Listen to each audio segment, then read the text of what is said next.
कोई नहीं व्याकुलता जुओ प्रभु मुझे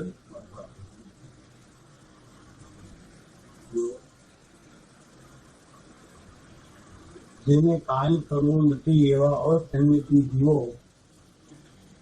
સમયને એટલે કે કાળને એક પડદાના સ્વરૂપમાં મૂકી અને એમ કહી શું કે પંચમ કાળ છે અમારાથી આ પંચમ કાળમાં તમે કહો તો છો પણ હવે કાળ એવો છે કે ઘણું બધું કરવું છે છતાં પણ આ અમને કાળ કરવા દેતો નથી એવા અસંયમી ઘણા બધા જીવો આ કાળમાં આવા પ્રકારના પોતાના પુરુષાર્થને જે છે તે રોકે છે.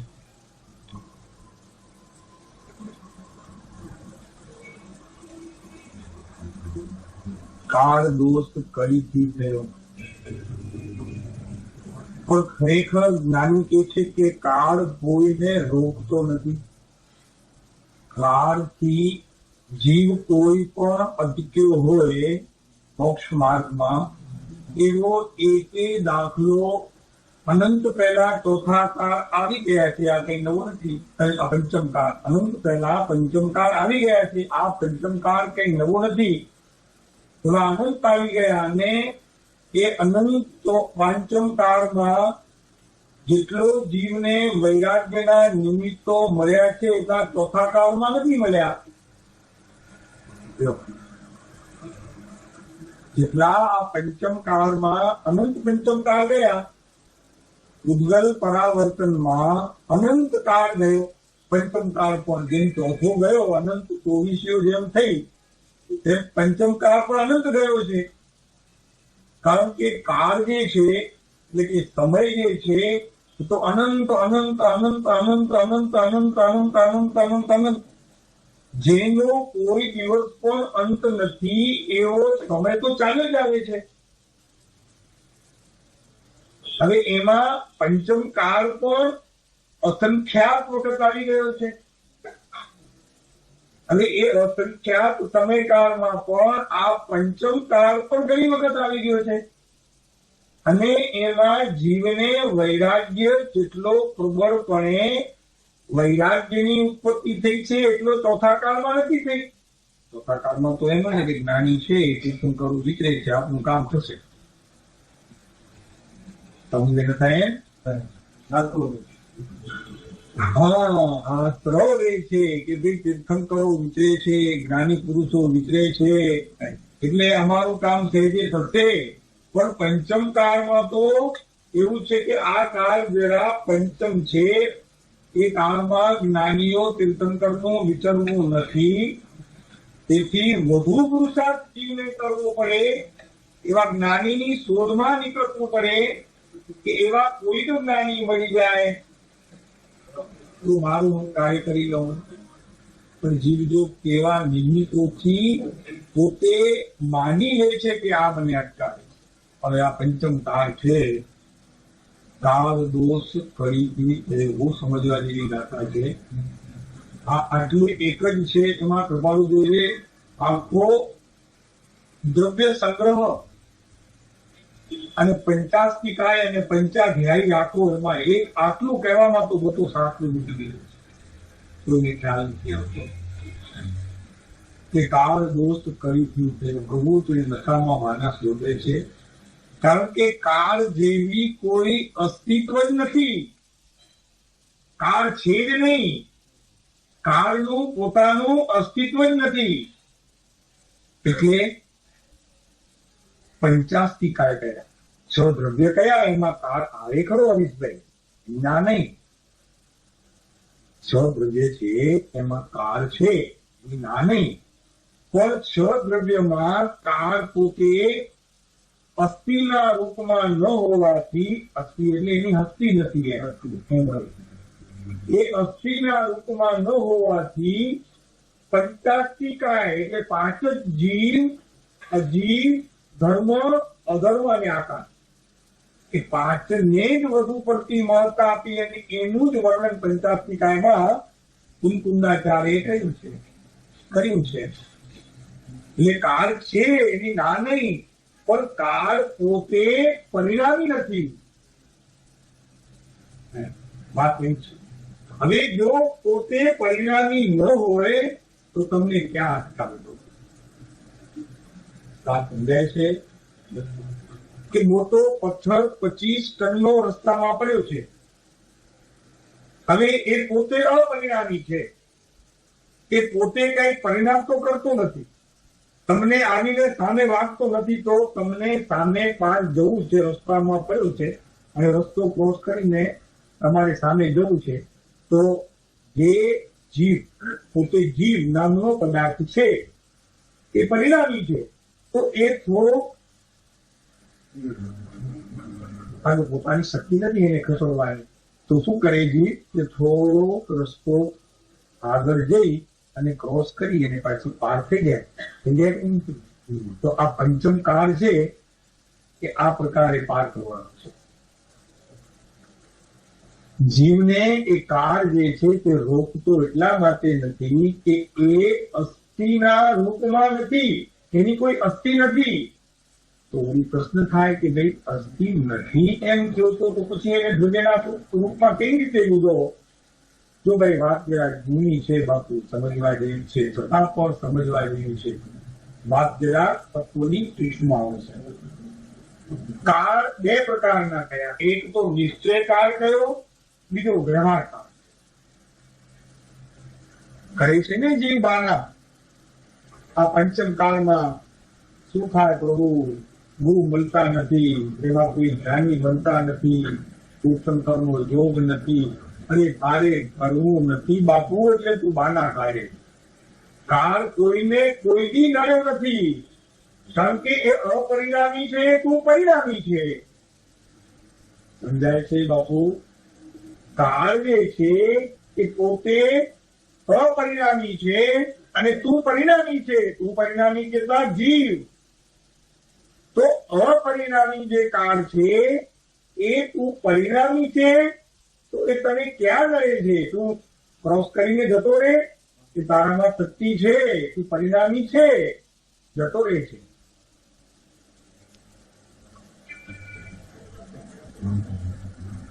ખ્યાલ આવે છે? કાળ દોષ કરીથી તો જીવ બાના કાઢવામાં હોશિયાર છે એમ કહે છે. શું કરે બાપુ? ખબર નથી. આ પંચમ કાળ છે, ક્યાં જઈએ? કોઈ જ્ઞાનીનો યોગ નથી વાંચતો, એવું તારે જ્ઞાન કરવું મળતું. વાત કરી છે.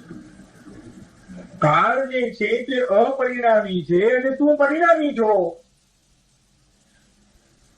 તો અપરિણામી જે કાળ છે એને પરિણામી જે આત્મા જે છે, નિત્ય છે, ધ્રુવ છે, સદા ટકનારો છે, એમાં તમે ક્યાં અડચણ કરેલું છે? બોલ. એટલે શું કહ્યું? વાત નથી શું કહી અહીંયા સિદ્ધાંતજી? તો કે કાળ પોતે અસ્તિત્વ ધરાવતો નથી, પણ જીવ અને અજીવના પરિણામથી તેને સમય નામ જે અપાય છે એ સમય નામથી તેને ઉપનામ સંબોધન કરીને કહેવાય છે કે જે જીવ અને અજીવ પોતે પરિણામ કરે એ પરિણામને સમય કહેવાય છે, માટે તેને વ્યવહાર કાળ કહેવાય છે. નહીં સમજાય તો ફરી બોલો. જીવ એટલે આત્મા, તું સદા ટકનારો, પોતાની પાસે છે એવો અસ્તિત્વ જેનું સ્વરૂપ છે, પ્રમેયત્વ જેનું સ્વરૂપ છે, પ્રદેશત્વ જેનું સ્વરૂપ છે, અગુરુ લઘુત્વ જેનું સ્વરૂપ છે એવો આત્મા, અને પૂતગલ જેનું સ્પર્શ, રસ, ગંધ, વર્ણ આદિ જે રૂપ છે એવો પૂતગલ એટલે અજીવ. એ બંને પરિણામી છે. હવે જેવા એ પરિણામ કરે, એ પરિણામ અહીંયા કરે તો તેને સમય કહેવાય કે સમયવર્તી તેને આવા પરિણામ કર્યા, એને વ્યવહાર કાળ કહેવાય છે. તો કાળ ક્યાં હતો? કાળ તો હતો જ નહીં, પણ એને પરિણામ કર્યા, શુભાશુભ પરિણામ કર્યા, શુભ પરિણામ કર્યા, અશુભ પરિણામ કર્યા, પાપના પરિણામ કર્યા, પુણ્યના પરિણામ કર્યા, આશ્રવ લીધો, સંવર કરી, નિર્ગુણા કરી, જેવા એને પરિણામ કર્યા. તો કેટલો સમય કર્યા એની નોંધ કોને લીધી?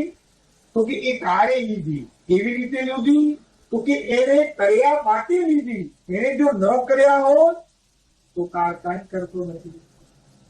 બેસે છે સાંભળી રહી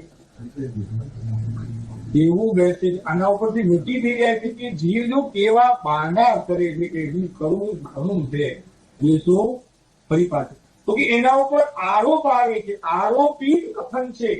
કાળ જે છે એને ઉદ્ગલ અને જીવ એ બે જયારે પરિણમન કરે છે, પર્યાય પરિણમન છે, બંનેની પર્યાય પરિણમન છે. પર્યાય એટલે પરિણમન કરે છે. એ પરિણમન જયારે કરે છે ત્યારે કાળ ઉપર આરોપ મૂકવામાં આવે છે કે એને એક સમયવર્તી કે અસંખ્ય સમયવર્તી પરિણામ કર્યા. એ દેખાય છે કાળમાં, કારણ કે અસ્તિત્વ જ નથી કાળનું. આકાશનું અસ્તિત્વ છે, દેખાય છે ત્યાં ખુલ્લી જગ્યા છે તો આકાશ દેખાય છે. ધર્માથી ચલન અને સ્થિતિ કરવામાં આપણને ઉપયોગી છે માટે એ દેખાય છે. દેખાય છે એટલે પ્રત્યક્ષ નહીં પણ પરોક્ષ એનું જ્ઞાન થાય છે. આકાશનું પણ જ્ઞાન પરોક્ષ થાય છે. અધર્માસ્તિકાય અને ધર્માસ્તિકનું પણ પરોક્ષ જ્ઞાન જીવને થાય છે અને પૂજક તો પ્રત્યક્ષ દેખાય છે. એ વાત આપણે બહુ ગંગાઈમાં ત્યાં સરસ રીતે એની સમાવટ સારી કરી હતી. એટલે પ્રત્યક્ષ જે છે તો પૂજક દેખાય છે. પૂજક એટલે જળ તો બધા દેખાય છે. અને પાછું આત્મા જે છે એ પાછું દેખાતો નથી, છતાં પણ અનુભવ એનો થાય છે માટે એને અસ્તિત્વના રૂપમાં લીધું છે. એટલે શું નક્કી થયું?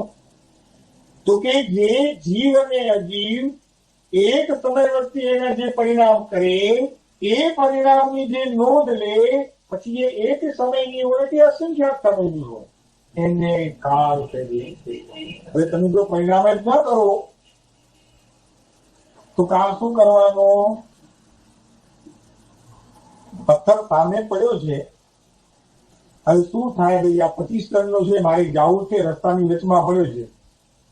ભાઈ પડ્યો છે બરોબર છે, પણ થોડુંક જો આગળ પાછળથી મોકલાય એવું છે જો તારે નીકળવું હોય તો. બાકી જો એમને તો અહીંયા પડ્યો રહે તો રાત પડી જાય, જંગલી જનાવર આવીને તમે કાળનો કોડિયો કરી જાય એમ કે ને. હા, તો પછી ત્યાં કેવા વલખા મારે તો કે આમથી નીકળું કે આમથી નીકળું, હવે રાત પડી જશે. બહુ સરસ વાત છે સમાજ તંત્રમાં એક. અને પ્રભુ શ્રી કૃપાલુદેવ એટલે છાયામાં વાત લીધી છે તો કે રાત્રે પડદા ગયા હોઈએ તો ઝાંખડામાં ધોતિયું ભરાઈ જાય તો ધોતિયા માટે રાત ત્યાં રહેવાય નહીં. વાત તો એકદમ સારી પૂરી છે. ખ્યાલ આવે છે? એટલે શું કૃપાલુદેવે તો આ દ્રષ્ટાંત એમ નથી તો કે આ મનુષ્ય પ્રાપ્તિ જે મળી છે એ મનુષ્ય પ્રાપ્તિમાં આવું કોઈ પણ જો તમને નિમિત્ત મળે તો એના માટે રાત વાતો રહેવાય તો એને મૂકી દેવાનું, ધોતિયાને મૂકી દેવાનું. નહીતર જંગલી જનાવર આવીને આપણને હવે આ ધોતિયું ભરાઈ ગયું છે, હવે આ નીકળે ત્યારે નીકળું એમ નહીં. તો જગતના જે રાગ દ્વેષ અજ્ઞાન આદિના જે કઈ પરિણામો છે એ પરિણામો ધોતિયા જેવા છે એમ કેવું તું બતાવતું એને મૂકી દેવા. એના માટે રાત રોકાવ નહીં. એટલે કે મનુષ્ય પર્યાયની તમે જે અત્યારે અમૂલ્ય જેવું જે ધન પ્રાપ્ત થયું છે એને વેચી ન દેવું હોય. અરે આને તો કરવું કાંઈ નથી, જો કાંઈ કરવું નથી. જો કાળને આવું હાથમાં મૂકી દેવું આ નથી. એટલા માટે મને ફરી કરવું છે કે આવું જીવે અનંતી વાર કાળના નામથી પોતાના પુરુષાર્થને ગોપવ્યો છે, છુપાવ્યો છે. એટલે શું કહ્યું તો કે એક સમયની જે પર્યાય આવે છે તેને વ્યવહાર કાળ કહે છે અને બીજો નિશ્ચય કાળ છે કે જે દ્રવ્યના રૂપને પામ્યો છે અને તે નિત્ય છે, માટે તેને નિશ્ચય કાળ થયો છે. એટલે શું? તો કે 14 રાજ લોકમાં, એટલે લોકમાં નહીં પણ લોકાલોક પ્રદેશમાં એક એના એટલે કે કાળના કાળાણુ પરમાણુ રહેલા છે. પાછા નથી એમ પણ નહીં, આ નયથી વિચારવાનું, બધા નયથી જૈન દર્શન સાધવાત છે. તો જૈન દર્શન ની સેવી સાધવાત શું આવું સાધ્ય છે? પંચમકાર છે, દુસંકાર છે, જ્ઞાની મળે નહીં, શું કરીએ? જંબુ બે ગયા તાલા, મોક્ષ માર્ગ બંધ થઈ ગયો. પ્રભુ તને કોણે કીધું મોક્ષ માર્ગ બંધ થઈ ગયો? અને મોક્ષ હમણાં છે, અત્યારે છે. તું જો ફરે, તારી દ્રષ્ટિ જો ફરે, તો તારું દ્રવ્ય તારી પાસે એવું ને એવું શુદ્ધ છે. પ્રભુ તું પરમાત્મા અત્યારે આ ક્ષણે છો. તારી દ્રષ્ટિ બદલવી જોઈએ. તો ક્યાં જંબુ દે ગયા તાલા અને ક્યાં આ પંચમ દુસંકાર? આ તો સૂક્ષ્મ વાત કહી જ્ઞાનીઓએ, અને એમાં જીવ ભરાઈ બેઠો. કાંઈ કરવું નથી ને એને, એટલે ભરાઈ જશે. જો કૃપાલુદેવે પણ એમની જે વાત કરી છે, કાળ કેવો છે એના માટે 167 છે કે બધું શું કે સંભાવવાનું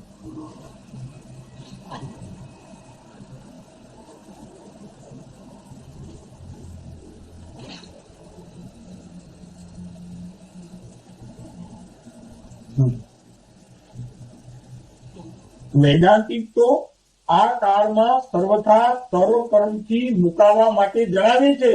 હવે જો વેદાંત નામ ધરાવતો હોય કે કર્મથી મુક્ત થઈ શકાય છે, કે જે ખરેખર ધર્મ જૈન દર્શનની દ્રષ્ટિએ અધૂરો છે, એ પણ જો એમ કહેતો હોય કે આ કાળમાં મોક્ષે જવાય છે, આ કાળમાં સર્વથા સર્વકર્મથી મુકાવવા માટે જણાવે છે. એ શું થયું? તો કે સર્વથી સર્વકર્મ જો મૂકે તો શું થયું? મુક્ત થઈ ગયો અને મોક્ષ થઈ ગયો. માટે હજુ ઘણું આગળ જવાનું છે, ત્યાર પછી વાક્ય સિદ્ધિ થાય. અને અહીંયા જો વાત કરી છે, આ કાળમાં કોઈ મોક્ષે ન જ જાય. આ કાળમાં કોઈ આ ક્ષેત્રથી મોક્ષે ન જ જાય.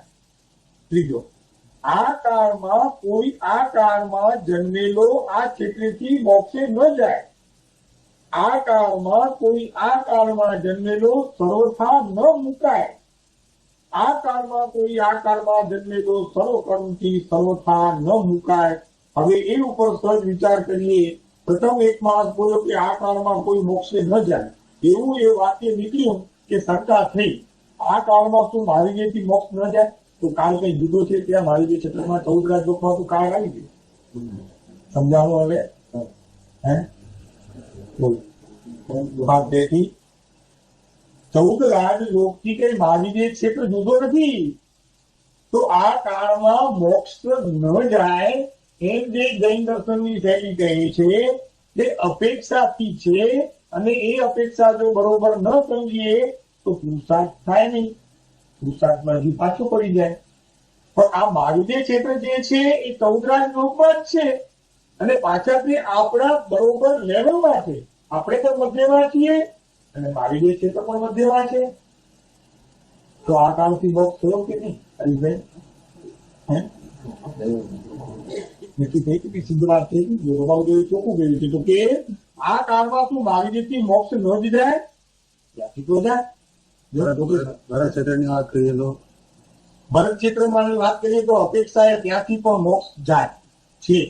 પૂર્વના એવા કોઈ અનુસંધાનથી આ જે ભરત ક્ષેત્ર છે તે ભરત ક્ષેત્રમાંથી ન જાય, વાત બરોબર છે. પણ પૂર્વનો એવો કોઈક અનુસંધાન એને થાય તો દેવલોકમાં ત્યાંથી જન્મે અહીંયાથી અને દેવલોકમાં ચૈલી કરી અને આ પૃથ્વી ઉપર આવતા આવતા ઘણાને એ રસ્તામાં એટલે કે વચ્ચે આવતા આવતા ઘણાને ત્યાંથી કેવળ જ્ઞાનની ઉત્પત્તિ થઈ અને ત્યાંથી મોક્ષે ગયાના દ્રષ્ટાંત પણ શાસ્ત્રમાં અસંખ્ય છે અપવાદ પણ છે ખરા. કારણ કે એની એ ભૂમિને સ્પર્શ નથી કરતો, પણ એ જ્યાંથી ચલીને આવે છે ત્યાંથી એવો કોઈ પૂર્વનો એનું અનુસંધાન થાય કે રસ્તામાં આવતા આવતા પણ એને ત્યાંથી કેવળ જ્ઞાન થઈ અને મોક્ષે જાય. એ પાછળ છે આમાં. ત્યારે બીજી વાત કહ્યું કે આ કાળમાં કોઈ આ ક્ષેત્રેથી મોક્ષે ન જાય ત્યારે પ્રશ્ન કર્યો કે જમ્મુ અને સુધર્મા સ્વામી ત્યાંથી કેમ ગયા? એ તો માયુ સ્વામી પછી પંચમ આવું શરૂ થઈ ગયો હતો. ભાવે છે ભાઈ વાતમાં પંચમ આરો શરૂ થઈ ગયો હતો.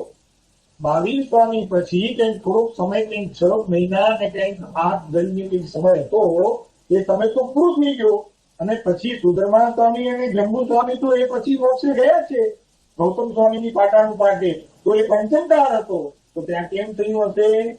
જીવને કરવું કાંઈ ન હોય ને તો બધું થઈ શકે. નોકરી કરવી છે તો શું તે આવું નથી હે કરવી જ નોકરી છે. પછી કે ભાઈ શું થાય? તને કોઈ દિવસ એવો વિચાર આવ્યો છે કે મારે પેટ ભરવું છે? નહીં, બસ ઠીક છે, આ ચાલે છે. એવો વિચાર એવો ઊંઘે ન એવો વિચાર તો કેમ થાય? આવે જાય દશા સદગુરુ બોધ સુહાય તે બોધે સુવિચારણા ત્યાં પ્રગટે સુખદા ત્યાં પ્રગટે નિર્ગુણા. અને એવી વિચારણા તો કરવી જોઈશે તારે. તું વિચારણા ન કરે અને પછી કે હવે આ કેમ થશે? તો તે નક્કી ક્યારે કર્યું છે કે મારે મોક્ષે જવું છે? તો તે પહેલા તો આ બધું જે કરે છે અત્યારે સત્સંગ કરે છે, સ્વાધ્યાય કરે છે, પ્રભુ પૂજા કરે છે, તીર્થાટન કરે છે, વ્રત જપ તપ આદિ કરે છે, એમાં કોઈ દિવસ એવો વિચાર આવ્યો છે કે મારે મોક્ષ મેળવવું છે?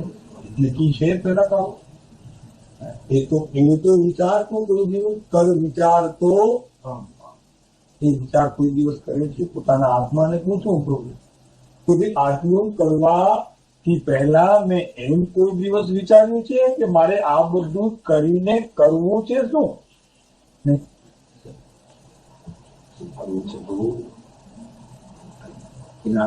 છે કે જીવે અનંત કાળથી પૂર્વે નથી કર્યું એવું કરવાની જાણે પ્રતિજ્ઞા જ કર્યું કે મારે તેવું કરવું જ નથી. કે જે પૂર્વે નથી કર્યું એ પણ હમણાં કરવું જ નથી એવી પ્રતિજ્ઞા લઈને આવે છે. નાની કેર પેટનો કે શુદ્ધ છો તું બુદ્ધ છો અને વિચાર કરે તો પામે એવો પણ શુદ્ધ બુદ્ધ ચૈતન્ય ધન સ્વયં જ્યોતિ સુખદા બીજું કહીએ કેટલું કર વિચાર તો પાપ. હવે તું વિચાર જ ન કરે કે આ બધું કરવાનું માટે મારે બોલો. હવે આમાંથી વિચાર કરો કે કોને આવું નથી કર્યું છે કે નહીં મારે મોક્ષે જ જવું છે.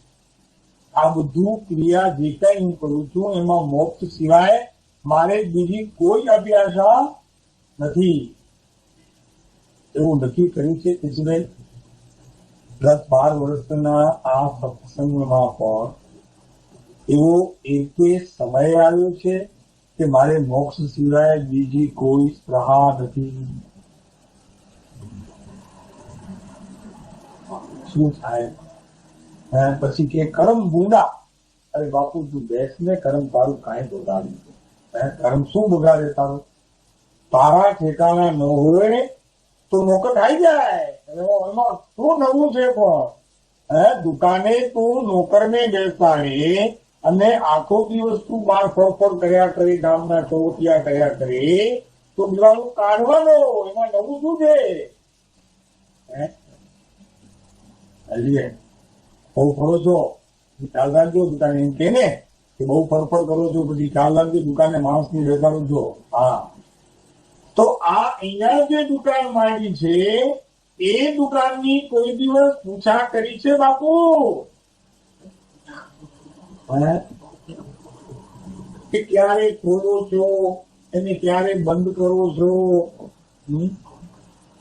ક્યારે એમાં ગ્રાહક આવે છે, ક્યારે એમાં નિરાશ છે, એમાં નફો થાય છે કે નહીં, કે નરું નુકસાની ચાલે, એના હિસાબ ખોદી કાઢ્યા, સરવૈયા કાઢ્યા.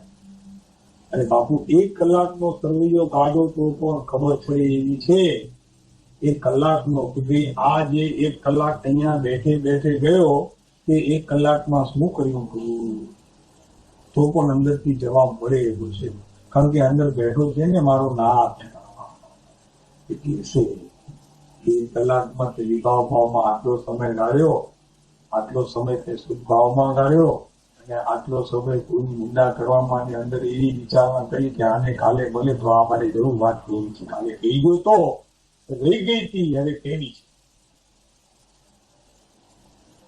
ખબર પડી. 1 કલાક તો પછી 1 કલાકથી 24 કલાક એટલે 1 દિવસમાં કેટલા કલાક સૂતો, કેટલા કલાક કામ ધંધો કર્યો, તેમાં ક્યારે આત્માને યાદ કરે, કેટલા કલાક ખાવામાં ગાળ્યા, અને પાછી બાકી જેટલો સમય ગયો અને ઉપાસે ગયો તો પૂરું લૂંટી લીધું. તો બે વ્રત કરો ને તપ કરો ને જપ કરો આ કરો ને હવે ભાઈ આમાં કાંઈ ભરે નહીં. તો આત્માને યાદ કરો. તું તારા શેઠને જો ને અંદર જે બેઠો છે એનું તો પૂછા કર, તું તો એનો ન કરતે કે તેમ કરવાનું છે તારે. તારો ન કરે તું કે તેમ ન કરે તો તું રજા આપી દે કે નહીં? બાકી શું કરો તમે? તો આ જે અંદર શેઠ બેઠો છે એ અંદરથી જયારે હુકમ કરે અને જો તે માને નહીં તો શું કરે એને? રજા. એ તારું કામ નથી. એટલે શું? તો કે એ જે કહે તે માનવું નહીં. શરીરાદી પ્રવૃત્તિમાં 5 ઇન્દ્રિયોના વિષયમાં જેટલો બને એટલી રમણતા ઓછી થાય. એટલે શું? તેને માનવું નહીં કે અત્યારે મને આ ખાવાનું આપો તો નહીં આવો. એ કે મારે અત્યારે ટીવી જોવો છું તો નહીં જોવા. કોઈ સારી કેસેટ આજે ફિલ્મ આવી છે ને કેસેટ મારે જોવી છે એમ અંદર ત્રીજો કે કોણ હે કેસેટ લઈ આવવાનું તો શેઠી અંદર નહીં લાગે આ કામ છે હમણાં નહીં પછી વાત સ્વાધ્યાય ચાલે. તો અંદરથી એવો જે નિર્ણય કરાવે છે એના પ્રત્યે નજર કરી અને એવા નોકરને ઘરમાંથી કાઢી મૂકો તો મોક્ષ માર્ગે ચડાય ને બાપ એમને ચડાય. લેવો છે મોક્ષ, લેવો છે મોક્ષ. પછી મારે કેમ કેવું?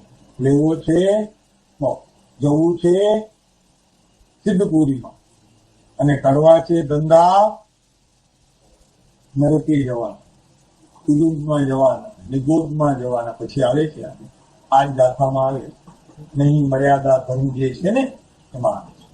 આ કાળની વાત થાય તો શું કહેવું? તો કે 14 રાજલોકમાં એ કાળાનું પરમાણુ સ્કંદ રૂપે રહેલા છે. ત્યાં છે, નથી એમ નહીં. પણ જો તું પરિણામ ન કરે, શુભાશુભ પરિણામ, અશુભ પરિણામ, શુભ પરિણામ, રાગદ્વેષ પરિણામ, અજ્ઞાનના પરિણામ જો ન કરે તો એ તમને ગણે નહીં.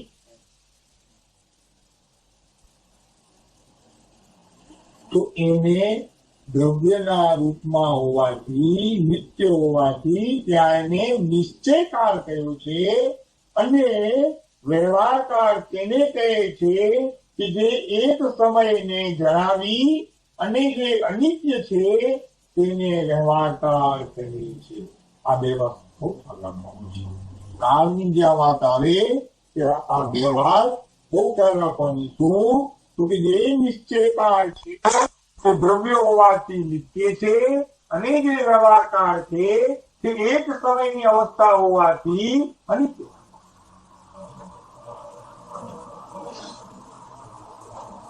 હવે આપણે શું કરીએ છીએ? મોટે ભાગે અનિત્ય એટલે કે વ્યવહાર કાળમાં જ મોટો સમય જવાથી જીવને આ કાળ જે છે તે કોળિયો કરી જશે, અથવા તો એ કાળ જે છે તે મને નુકસાન કરશે, એવા ભાવ આપણા 5 પરાવર્તનના ભાવમાંથી આવા ભાવ સમય સમયે ચાલ્યા કરે.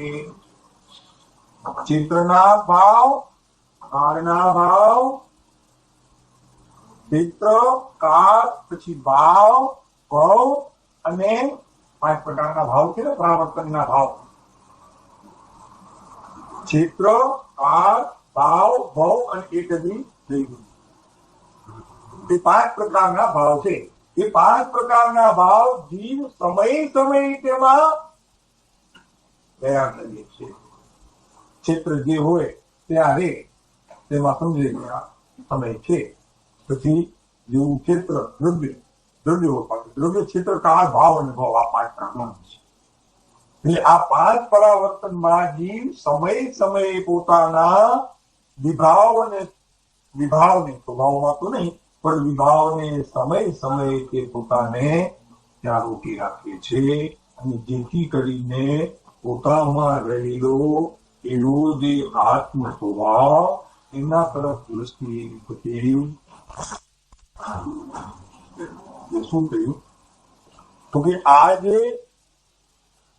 કાળ છે એને વ્યવહાર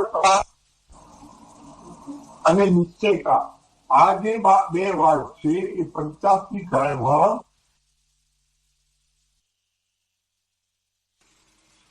બરોબર. હા, એ કોણે નક્કી કર્યું? તો કે આ જે જીવ અંદર રહેલો છે અસ્તિકાય, જે હંમેશા નિત્ય છે, ધ્રુવ છે, કટવા વાળું છે, એમાં જયારે ભાવ કર્યા અને જેવા ભાવ કર્યા તેવી ક્રિયા થઈ ગઈ, તો તે પૂજા ત્યારે તે સમયે કરી લીધી. અને પછી 2 કલાકે તું તૈયારી કરી અને પૂજા કરવા જાય ત્યારે તારા ભાવ કેવા? એટલે શું ક્ષણભંગુર એટલા માટે તો કે જે સમયે તે ભાવ કર્યા તે સમયે તારી ભાવની ક્રિયા તો થઈ ગઈ. શુભ ભાવ કર્યા, એ શુભ ભાવનો બંધ તો ત્યારે પડી ગયો. એટલે ક્ષણભંગુર કીધો બસ ત્યારે તો પડી ગયો. અને પછી તું જે કરે તો તારી શરીરની ક્રિયા છે. બરોબર સમજાય છે? એ હવે દ્રવ્યની ક્રિયા નહીં, ભાવની ક્રિયા પૂરી થઈ. એ દ્રવ્યથી એટલે કે આને તું લઈ અને પ્રભુ આગળ તું પૂજા, એટલે ક્ષણભંગુર છે. અને ક્ષણભંગુર છે છતાં પણ નિત્ય છે, કારણ કે પરમાણુ તો છે, પણ પરમાણુ ત્યાં સુધી નજર આવે કે જ્યાં સુધી તું પરિણમન ન કરે ત્યાં સુધી. આ વાત ખૂબ સમજવાની. જ્યાં સુધી તું પરિણમન ન કરે ત્યાં સુધી તે સમય પણ કહેવાતો નથી, અને અનંત સમયનો કાળ પણ કહેવાતો, જે નિશ્ચય કાળ છે તે પણ કહેવાતો નથી. ત્યાં વ્યવહાર કાળ નિશ્ચય કાળના પર્યાયરૂપ હોવા છતાં જીવ પૂતગલોના પરિણામથી મપાતો જણાતો હોવાને લીધે જીવ પૂતગલોના પરિણામથી ઉત્પન્ન થતો કહેવાય છે. જોયું આ કાળ કે જીવ પોતે અને અજીવ એટલે કે ચેતના અને પૂતગલ, જળ અને અજીવ, એના પરિણામથી કાળ જે છે તે આરોપને પામે છે. એના ઉપર આરોપ આવે છે. કોના ઉપર? આપણે કોઈના ઉપર આરોપ મૂકીએ ને, કર્યું ન હોય છતાં, કર્યું ન હોય છતાં પણ આરોપ મૂકીએ આપણે અજાણપણામાં. અને કોર્ટમાં તો એવા રોજ ચાલતા હોય, ખરેખર બિચારાને કાંઈ કર્યું ન હોય પણ હવે શું થાય, બોલાવવો આવ્યો ને, કારણ કે પરિણામ કર્યો ને જીવે, પરિણામ કર્યો એટલે એને કોર્ટની ત્યાં બોલાવો આવ્યો, સમન્સ આવ્યો, બધું જવું જોઈએ ને ત્યાં. પછી જે જાણતો હોય જેટલી જેને ખબર હોય તેટલું ત્યાં પેલી જુબાનીમાં આપવું પડે. ત્યાં આ પરિણામ તે કર્યા એ કેવા પરિણામ કર્યા એનો બધો તારો હિસાબ તારે આપવો. કઈ કોર્ટમાં? તારી પોતાની કોર્ટમાં. વેદાંતિઓ કે છે ત્યાં બ્રહ્માની કોર્ટમાં ત્યાં જમરાજા ઉભા છે લઈને, એમ નહીં. તારી પોતાની કોર્ટમાં તેનો તારી જવાબ તો આપવાનો અને આપવાનો જ છે. તો જીવ અને પૂતગલના પરિણામથી ઉત્પન્ન થતો, જો કોનાથી ઉત્પન્ન થતો? જીવ અને પૂતગલ એનાથી ઉત્પન્ન થતો, પરિણામથી ઉત્પન્ન થતો કહેવાય છે તે બહિરંગ નિમિત્ત છે. કોણ? કાળ. એ કાળ જે છે તે બહારનો નિમિત્ત છે.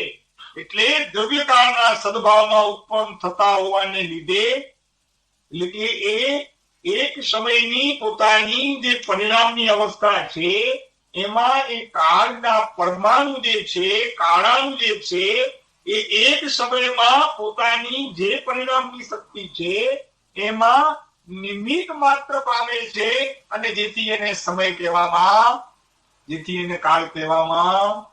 હવે તું વિચાર તો ખરો બાપુ, આનાથી એ સિદ્ધ થયું કે તારે જો તારા આત્માનું કરવું હોય તો તારા પરિણામ તારા હાથમાં છે. કાળ તારું કઈ પણ વગાડી શકે. બેઠું થઈ ગયો તો આગળ ચાલીએ, પછી નહીં મર્યાદા ધર્મમાં ચાલીએ. જો સમજાણું હોય તો કયો ભાઈ, આ તો શું આપણે વાદે કરીએ છીએ પ્રસંગના રૂપમાં, તો બસ સમજાણું હોય તો ફરી પૂછજો. એટલે શું થયું તો કે દ્રવ્ય ના કાળથી, આ તો કાળ છે ને દ્રવ્ય છો, દ્રવ્યમાં આમ તો કાળ તો છે, તો કે દ્રવ્ય કાળથી ઉત્પન્ન થયું એમ એક જીવના અને અજીવના પરિણામથી, એટલે કે એને નિમિત્ત એવું મળ્યું જેથી કરીને એ દ્રવ્ય કાળથી ઉત્પન્ન થયું એમ કહેવામાં.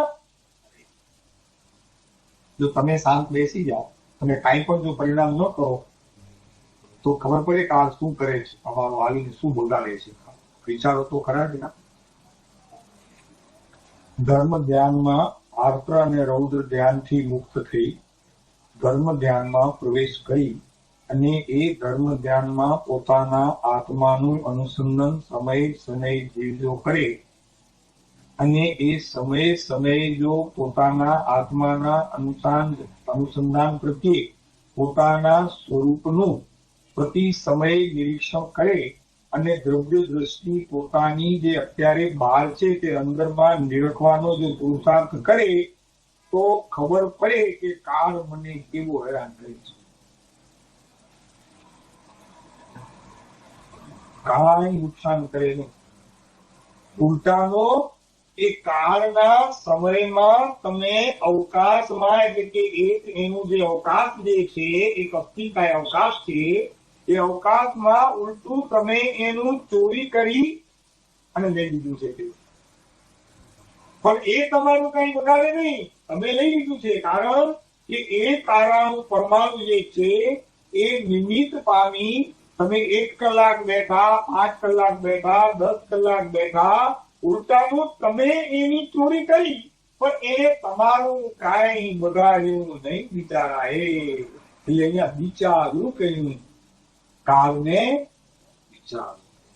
તમે કહ્યું છું કે કાળ ઉભો છે. અરે શું બાપુ કાળ ઉભો છે, એટલે તારે કઈ કરવું નથી એટલે કીધી કે આ કાળ ઉભો કે ને મોત ઉભો છે સામે.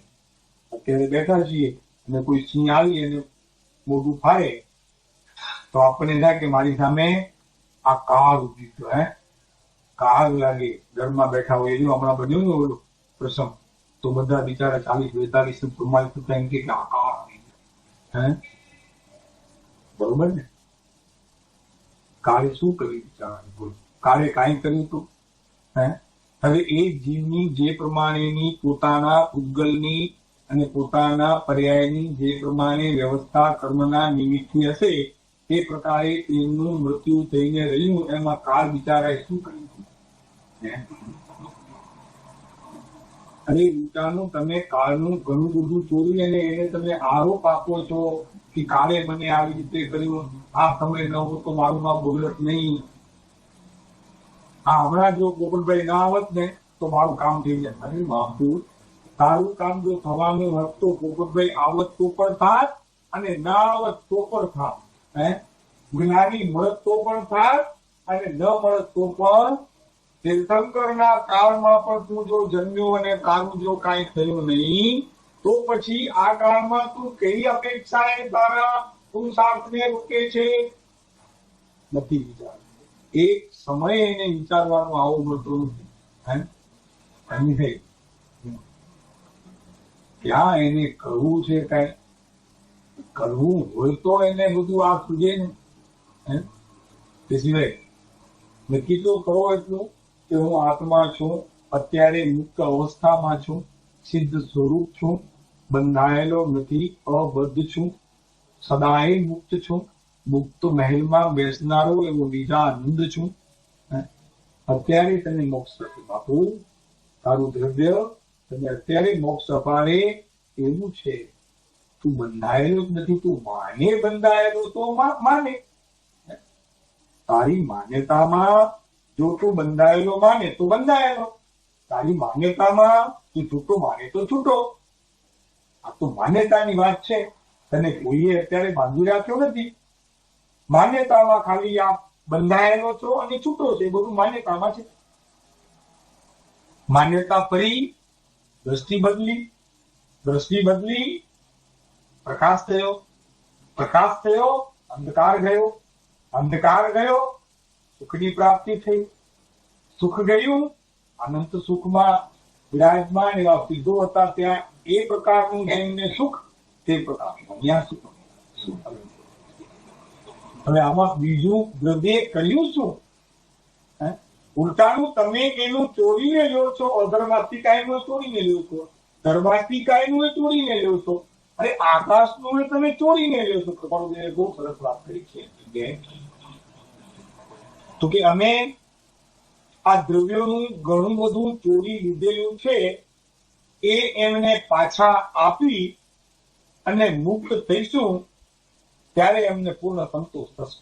એમ એક ભાઈએ વનમાર્ગદાસ કરીને એક ભાઈ હતા, એમને પ્રશ્ન કર્યો તો કે અમે ઘણું બધું ચોરી લીધું છે, અને તમે તો કહો છો કે અમારું બધું હકનું છે.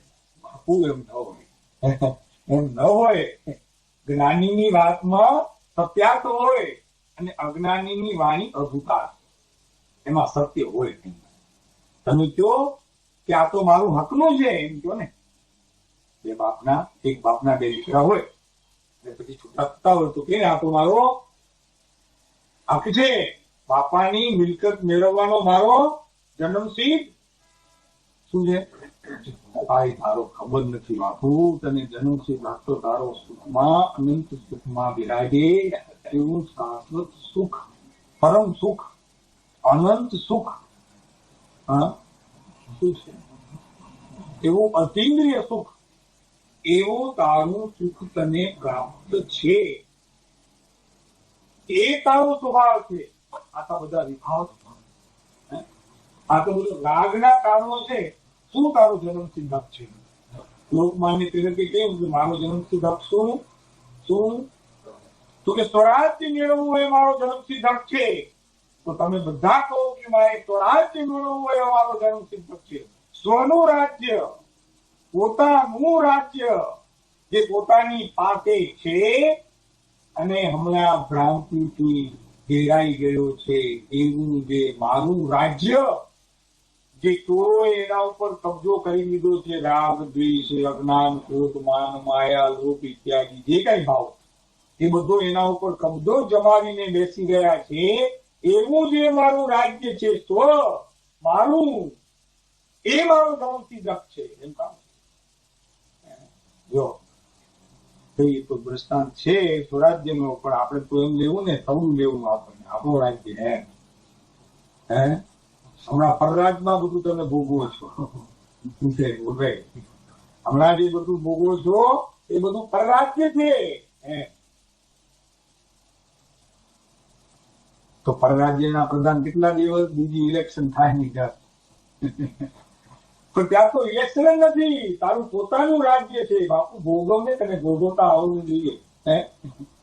શું છે? પણ પેલા તને ખબર તો પડવી જોઈએ કે આવું મારું રાજ્ય છે. ખબર આવું બધું સાંભળ્યું ન હોય, આ બધું કરવાનું બધું છે, પણ પેલું પોતાના અસ્તિત્વપણાના, પોતાના આત્મા તરફ દ્રષ્ટિ કર. તારું જે રાજ્ય છે એ રાજ્ય તારું તને સંભાળવાનું છે.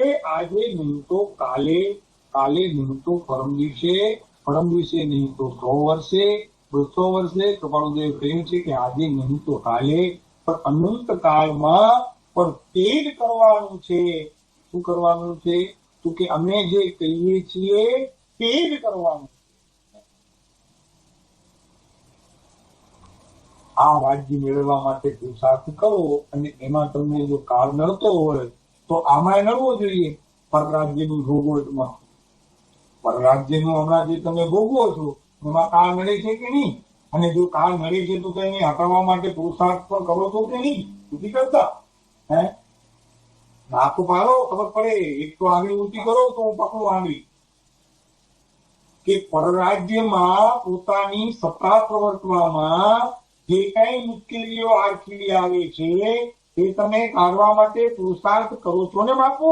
નથી કરતા. કે શું? તો કે દુકાન ચલાવો છો, ઘર ચલાવો છો, સામાજિક પ્રવૃત્તિઓ કરો છો, બીજાના કામ કરો છો, કોઈનું સારું, કોઈનું નરસું, ગમે તે રીતે બીજી પ્રવૃત્તિ એ કરો છો કે નહીં? એ પરરાજ્ય છે. તો એમાં જેટલી આડખીલીઓ આવે એનો તમે નિકાલ કરો છો કે નહીં? તો જેમ લોકમાન્ય તિલકે કહ્યું તેમ આપણે પણ અહીંયાથી લોકમાન્ય કોણ? અગ્રેસર. લોકમાન્ય કોણ? તીર્થંકર. સર્વ લોકોના માન્ય એવા તીર્થંકર. તો કરો પ્રભુ, તમારે તો ખાલી અર્થ કરવાનો છે. લોકમાન્ય તિલક એવા લોકના માનેલા, સર્વ 14 રાજ લોકમાં માનેલા એવા તીર્થંકરો એ તમને તિલક કરે છે. પ્રભુ તમે સ્વરાજ્ય મેળવો એ તમારો જન્મથી જ હક છે બાપુ. એ તિલક કરો એમ લોકમાન્ય તિલક. મોટું બરોબર તત્વ ઊંડું, પણ દ્રષ્ટાંતથી થોડું આમ તો વિરાટ સૂક્ષ્મ છે. તો વ્યવહાર કાળ જીવ પૂતગલોના પરિણામ વડે નક્કી થાય છે. આ વ્યવહાર કાળ જે છે તે જીવ અને પૂતગલના પરિણામ જેટલા થાય. પરિણામી કોણ? તો કે દ્રવ્ય પોતે, અને પરિણમન તો કે પરિણામ. એ વાત ખાસ સમજવી. આપણો નિશ્ચય કાળ તો કે પરિણામી, આપણો વ્યવહાર કાળ તો કે પરિણમન. કાળનો નિશ્ચય કાળ તો કે એનો નિશ્ચય કાળ એ જે દ્રવ્યના સ્વરૂપમાં સદા નિત્ય છે તેનો નિશ્ચય કાળ. તો વ્યવહાર કાળ તો કે એની એક સમયની જે અવસ્થા જેને પર્યાય કહે છે, સમય કહે છે, તે તેનો વ્યવહાર કાળ.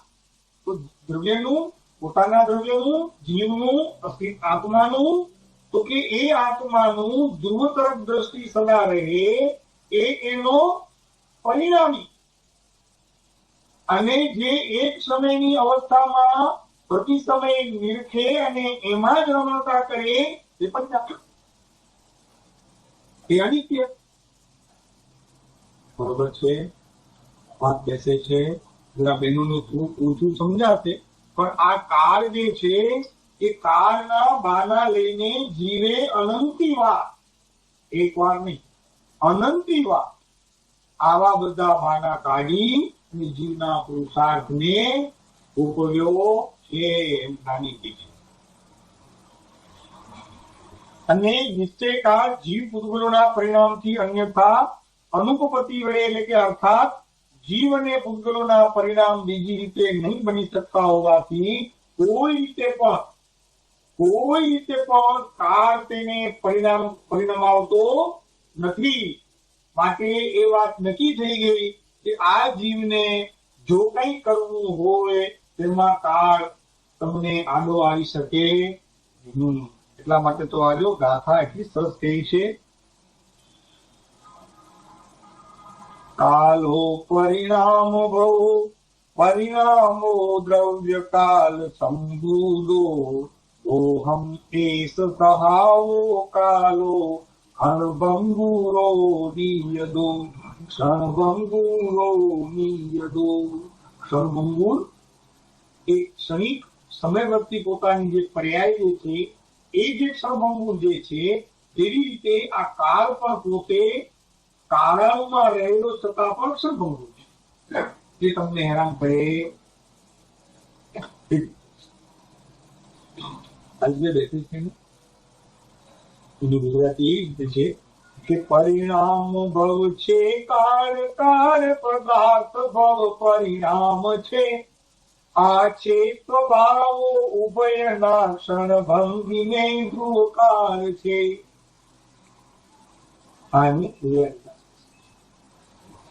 આપણે એની વાત કરી.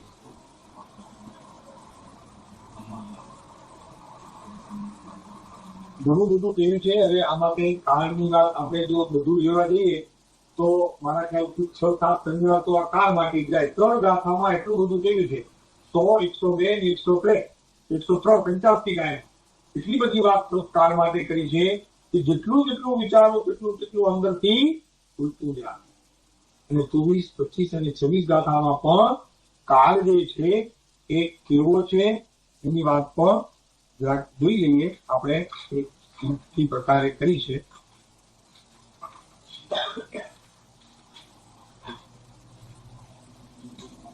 તો કે વ્યવહાર કાળનું કથનચિત પર આશ્રિત પણ ત્યાં વાત કરી છે. જે વ્યવહાર કાળ છે એનું પર આશ્રિત પણ એ પોતે પરને આશ્રય છે. અને આપણે કહીએ કે આપણે કાળને આશ્રઈશું. જો શું છે સમજાવું તીસરે બેસે છે કે આપણે જે છીએ અહીંયા કહે છે કે વ્યવહાર કાળ જે છે એને કથનચિતમાં એમ કહેવાય છે કે એ પરને આશ્રય છે. પરને આશ્રય જવાથી એ કાળ નામને એટલે કે સમય નામને એ નિમિત્તથી પામે છે. ઉભય નામને પામે. અને આપણે એમ કહીએ કે કાળ જે છે તે અમને રોકે છે. એટલે કાળ ખરેખર તો વ્યવહાર કાળ જે છે એ પરાશ્રિત પોતે પરાશ્રિત છે. અને આપણે કહીએ છીએ કે જીવ જે છે તે પરાશ્રિત છે. અને કાળ જે છે કે હું પોતે પરાશ્રિત છું. ત્યાં તમે મારે આશરે આવો છો. હું પોતા બીજાને આશરે છું. આપણે કોઈ ઘરે આવે આપણા ઘરે અને એને ખબર ન હોય એની એવી કે ભાઈ અહીંયા ગાંધીભાઈ રહેતા હશે, બહાર ગામ ગયા હોય એને કોઈ હશે આપણા ઘરે એનું હશે ને આપણા ઘરે કોઈ આવી જાય બીજો તો આપણે કહીએ કે ક્યાં પાછું હે હું પોતે બીજાના આશરે છું ભાઈ. હે આપણે તો કોઈ પૈસા માંગે આપણી પાસે ને આપણને આપવા ન હોય તો આપણે શું કહીએ તો કે ભાઈ જો હમણાં શંકરાચાર્ય છે મેં હમણાં બહાર થઈ મેં પોતે હમણાં બહાર થી મંગાવ્યા હું તને ક્યાં આપું. બરોબર છે. એટલે કે મેં બીજાનો આશ્રય લીધો હું તને ક્યાં આપું. તો આ કાળ જે છે એ કહે છે કે ભાઈ તમે મારો આશ્રય કરી અને તમારો જે આ મહામોંઘો જે મનુષ્ય ની પ્રાપ્તિ કરીને જે અમૂલ્ય એવો રત્ન ચિંતામણી જેવો જે મનુષ્ય પ્રાપ્તિની જે પ્રાપ્તિ થઈ છે એને કામ બહુ છે. મારું નામ લઈને મને શું કામ તમે બદનામ કરો છો? હે હું બીજાના આશરે છું. હે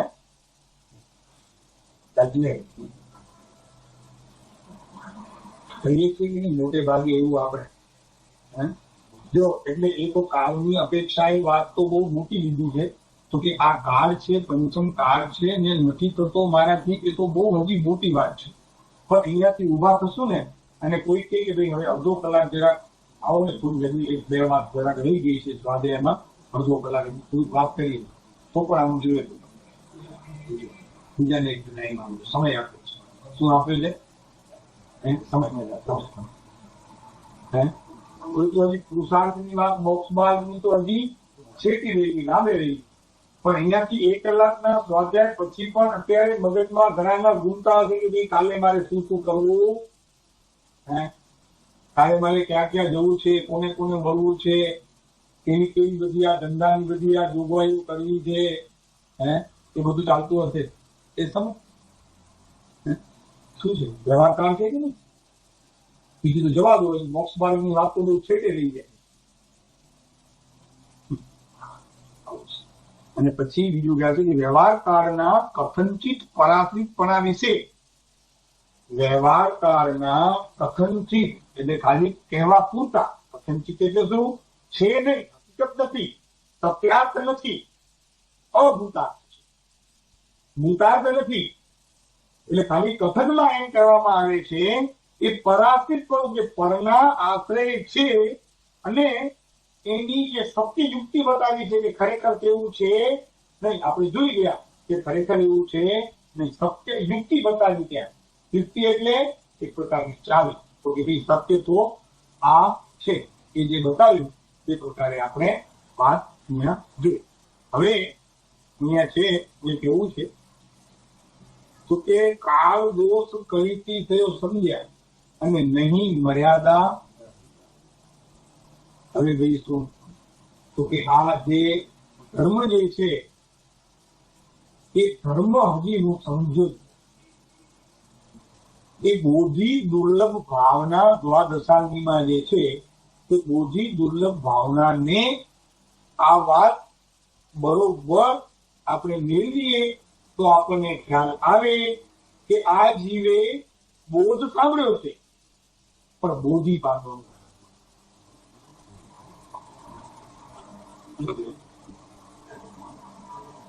બોધિની દુર્લભપણું, બોધિનું દુર્લભપણું એટલે બોધિ દુર્લભ ભાવના. અનંત કાળમાં આ જીવે સાંભળવામાં કાંઈ કચાશ રાખી નથી. આ તો શું છે, શું સાંભળીએ છીએ? એમાં જો એટલો જીવને આનંદ આવતો હોય તો તીર્થંકરની જ્યાં વાણી આ જીવે સાંભળી તો કેટલો આનંદ ત્યાં આવ્યો હશે. આવ્યો હશે નહીં, આવે. પણ જીવનો અધૂરો નિર્ણય પોતાના આત્મા તરફ દ્રષ્ટિ ત્યારે નહીં હોવાથી એ મર્યાદામાં રહી ગયું એમ કેવું છે. તીર્થંકર જેવાની વાણી પણ બોધ રૂપે સાંભળી હોવા છતાં પણ આ જીવનું કાર્ય ન થયું. એનું કારણ એક જ કે કાર્ય જે હતું તે તો પૂર્ણ હતું, પણ કારણ જે હતું એ કારણમાં અધૂરાશ હતી. બરોબર, કાર્ય જે હતું એ તો બરોબર હતું, પણ પોતાનું જે કારણ હતું એ કારણમાં પોતાના આત્મા તરફની દૃષ્ટિ નહીં હોવાથી એ તીર્થંકરની વાણી પણ બોધ સ્વરૂપે રહી ગઈ, બોધિ સ્વરૂપે પરિણામ પામી નહીં. જો અવર્તનદાય આને આત્માની અવર્તનદાય કહી. આ એ વાત કરી છે નહીં મર્યાદા કરું, ભલે થોડુંક લાંબુ ચાલે પણ આજે આટલું કહી અને નહીં મર્યાદા ધર્મ એ ફરી આપણે શનિવારે જોઈશું. બહુ વિશેષ સરસ છે. આ એક જ ગાથા એવી છે કે એક ગાથામાં બરોબર જો જીવ પૂર્ણપણે બોધિના સ્વરૂપમાં જે વિચાર કરે તો આ એક જ ગાથા જીવને પુરુષાર્થ કરતો કરી દે મોક્ષ માર્ગ. એક જ ગાથા છે, નહીં મર્યાદા તો એ નહીં વ્યાકુળ થા જોર વાત છે. બહુ સરસ છે. એ વિશેષ આપના અવસરે